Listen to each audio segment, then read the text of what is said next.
Assalamualaikum warahmatullahi wabarakatuh.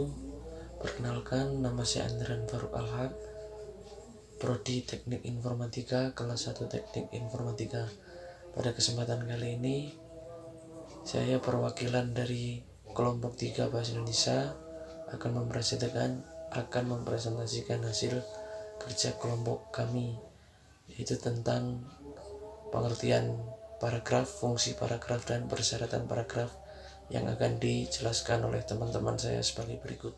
Pengertian paragraf. Paragraf adalah kumpulan kalimat yang biasanya mempunyai satu ide pokok dan cara penulisannya sedikit menjorok ke bagian dalam atau menggunakan garis baru.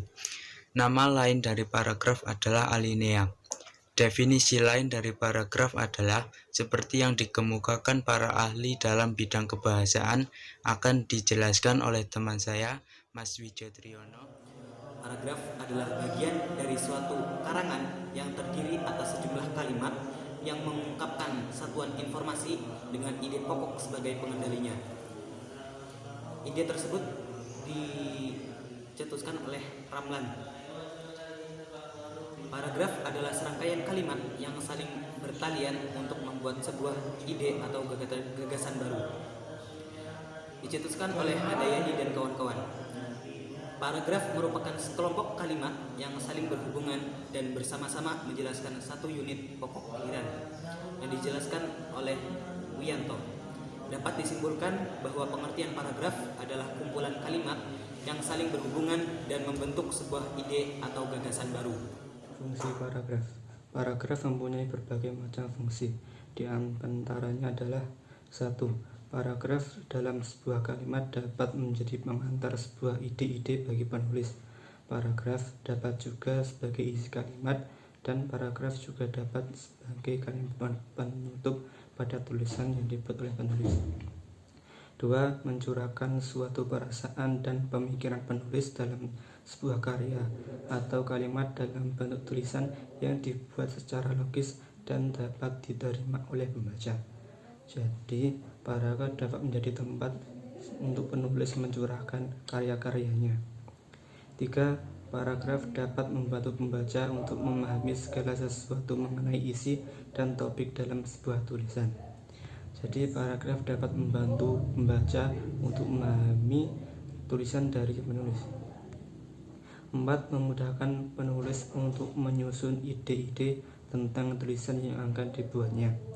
Selain membuat pembaca lebih mudah memahami tentang apa yang akan disampaikan penulis, paragraf juga dapat membantu penulis untuk menyusun ide-idenya. 5. Dapat membantu penulis dalam mengembangkan gagasan-gagasan atau ide dari segala sesuatu yang berhubungan dengan topik yang ingin ditulis menjadi sebuah karya tulis. Selain memudahkan penulis untuk menyusun ide-idenya, paragraf juga dapat membantu penulis untuk mengembangkan ide-idenya menjadi sebuah karya tulis. Syarat paragraf yang baik dan benar. Paragraf yang baik merupakan paragraf yang dapat menyampaikan pikiran dengan baik kepada pembaca.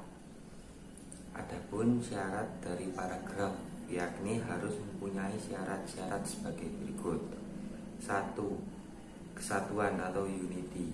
Yang dimaksud kesatuan yakni suatu paragraf harus dibangun dengan satu kesatuan.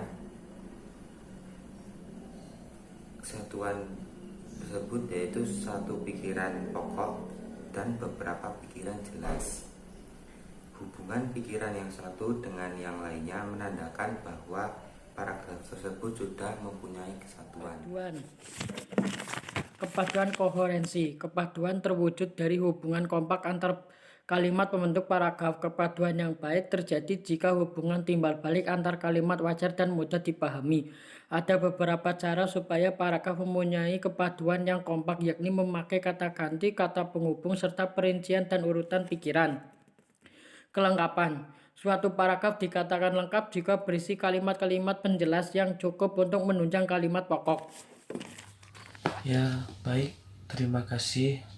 Itu tadi penjelasan dari kelompok kami tentang paragraf. Apabila ada kesalahan dan kekurangan, Kami mohon maaf yang sebesar-besarnya. Saya akhiri dulu. Wabillahi taufiq wal hidayah. Wassalamualaikum warahmatullahi wabarakatuh.